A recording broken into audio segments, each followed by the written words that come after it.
Morning. My name is Ed Boswell. I was born and raised in Blue Island, which is on the south side of Chicago. I mention this because being raised here had such a huge impact on my life, both good and bad. When I was 5 years old, we were living in a house of survival. My father was not very kind at all to our mother. All types of abuse took place in that home.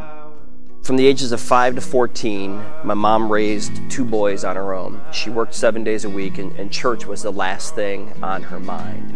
So our neighbors really raised us and took care of us while my mom worked the 7 days to try to keep food and some normalcy on her boys' minds. Hi church, my name is Allie Selk. I've been coming to Manuka Bible Church for the past 6 years, and I've been a Christian for the past 3 years. I grew up in Nebraska in a wonderful, loving home. I had everything I wanted, opportunity.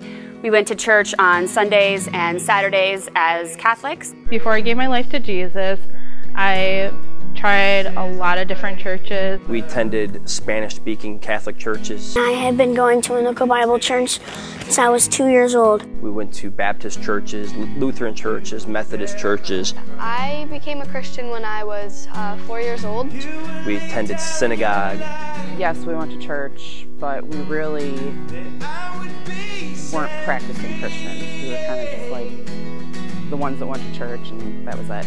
Hard as I tried to sit each Sunday and listen to the sermons and to understand the teachings, it just did not ever really happen for me. I'd heard about Jesus at certain points in my life. I'd try to pray. I'd read the Bible here and there, but nothing really stuck. And that's pretty much where I left my religion. Always had God in my life, just wasn't really sure about Him or who He was. But I really didn't understand who God was until about 8 years ago when I got cancer, which almost killed me. I came to know Jesus when I was 6 years old when my little brother had passed away. The exact date was November 6, 2001. It was after our parents told us he had passed away. We were all very upset, and some of us were angry with God. From that point on, I became angry at church, angry at God, and turned my back. And became more introverted and self-centered.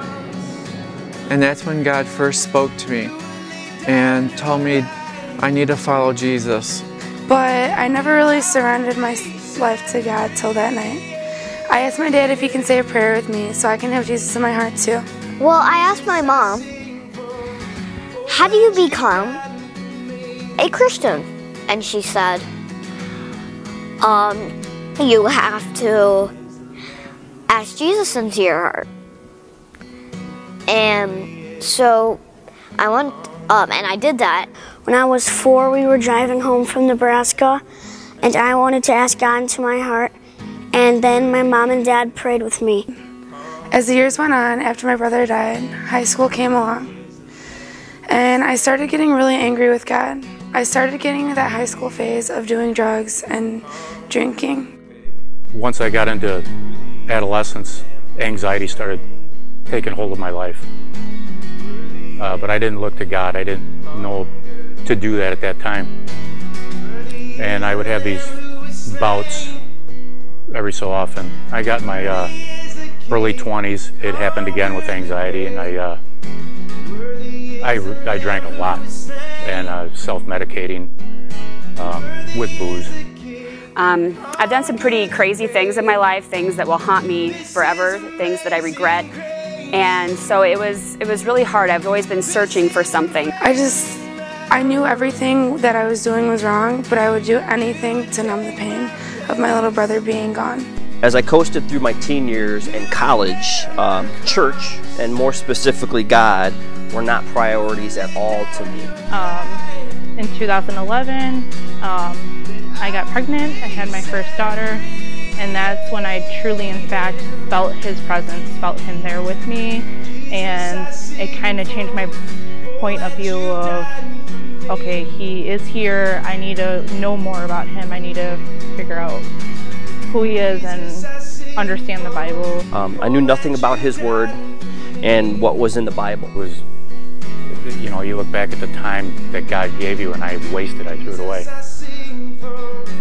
But I believe it's in Joel where it says that God restores you, and He restores that time. It's wonderful how He does it. I thought after this day life would be a lot easier since I had God by my side again. But things just only got worse. Just this past year, my dad got some kind of sickness, and it's still to this day, doctors have no idea what's wrong with him. I live day to day seeing my daddy in pain, and it hurts my heart. I got really angry with God again. I just had no hope. Why can't anyone else's dad be sick? This is my daddy. He's the greatest man I know. When I had my son, my dad, he had been a suffering alcoholic all of his life. Through my uncle, he started going to a Celebrate Recovery. Then he started going to church on Saturdays with my grandpa. I mean, since I saw that change in him, it was great, and I really saw the power of God move through him, and through him seeing that change, God has definitely moved through me, and subsequently my son also. As I grew older, I realized that that wasn't the way I wanted to go, and I needed some help. So we started to write down a list of churches in Channahon and Minooka that we would want to go visit. So I was like, well, I guess I'll try Minooka. Well, MBC was our first church, and then we decided it was our only church. As soon as we walked in, we felt welcome, loved, and a sense of calm. So in Spy Kids, my leaders shared their testimonies with us and asked if we would let Jesus into our heart. And that's when I said yes. And our kids asked us, can we please go on Sunday? And, you know, they raved about Pastor Nick and all of the kids that they got to hang out with. And they were learning things that I never, ever thought in a million years that, you know, you would learn as a child through a class at church. So, of course, we came. We started coming to Minooka Bible off and on, and we enjoyed coming to church, but it was more like if we woke up Sunday morning and wanted to come, we came. Pastor Dave and Ruthie invited us over to their home for a dinner, and we met a bunch of other people our age in the church. We also were asked by a bunch of friends to join a small group, and that really changed our lives because it really made us accountable for coming to church. It made us feel good to have people who wanted to know about us, care about us, and to hold us to a standard. You know, for the first time, we actually wanted to do better. And I love our small group. All of them are involved in some ministry in the church, and so that really got my husband and I involved more in the church, and that felt great. I knew I was going to give myself to the Lord via MBC, but it took me a couple years to really believe. I reached out to Errol on a personal level, and we began communicating. I needed help sorting out years of demons and weaknesses, and he was committed to me. I came home from one of our awesome meals that Errol and I shared and told my wife that it was time for me to commit to Jesus Christ. I became a Christian when I was 4 years old, and I had been following God ever since, but I never felt truly connected with Him. And then there was this one worship night at the church here, and I felt God's presence for the first time. And ever since then, I have felt His presence more in my life almost every day now. I prayed at my grandma's house and I was like, God, I want to hear you. Then my mom and my grandma came up and they were like, what are you doing, Rylan? And I was like, I'm praying. And then that night, I had a God dream where my mom and me and God was in it, and God said, I love you, my son. And I came to the realization that God was always talking to me, and He kept asking me to answer the door, to come back to Him and stop living my life so selfishly. And we've been forever changed. Amazing. Now my life has a direction for service, and I love going to mission trips. I love helping people, and we've really started as a family to be more service and servant-minded. Our daughter loves Echo and Pastor Nick, and Spy Kids was a phenomenal experience for her. I am blessed that now together with Manuka Bible Church, her father and I can help teach her about the Lord, our Father, and all He has sacrificed for us. And I love this church where we can all encourage each other on a constant basis to depend on our unchanging, constant God. I thought long and hard about this opportunity of being baptized, and part of me really thought, why should I have to do this again? I was baptized as an infant, isn't that enough?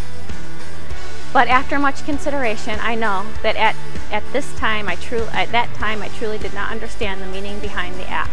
It was something someone chose to do for me, and now I will make that decision for myself. I am now ready to accept Jesus into my life and take the step in front of all of you at Manuka Bible Church. I want to get baptized because I got baptized when I was 1 month old, and I didn't know God when I was a month old. And now I want to learn more about God. My love for God has been getting stronger and stronger every day. Sure, I'm still sad about my daddy being sick, and sure I will still slip throughout my journey with God, but I know He's always been there for me, good times and bad. And I know when times get hard, and instead of turning to alcohol and drugs to numb the pain, I can turn to God and He will comfort me. He's helped me through the hard times and the good times, and He's just been there. He keeps us, as believers, He puts us in His hand where no one can pluck us out. It's just it's a wonderful place to be. And I realize that I want to be there for Him. I want to do what He needs me to do. I just want to take the next step in following the Lord. I want to do things God would want me to do. I feel I am a part of a flock and on this path to redemption, and have a vision, and can say now I'm comfortable being a part of His family. I love God. Therefore, that's why I'm here today, to take my next step in my spiritual life, to be baptized and to follow Jesus and be more like Him forever. When I came back, everybody wanted to know how I felt, because it was the first time I let Jesus into my heart. I was so excited that I let Jesus into my heart. I knew I wanted to get baptized as soon as I could. And that's my testimony. I want everyone to know that God's in my heart. That's my story.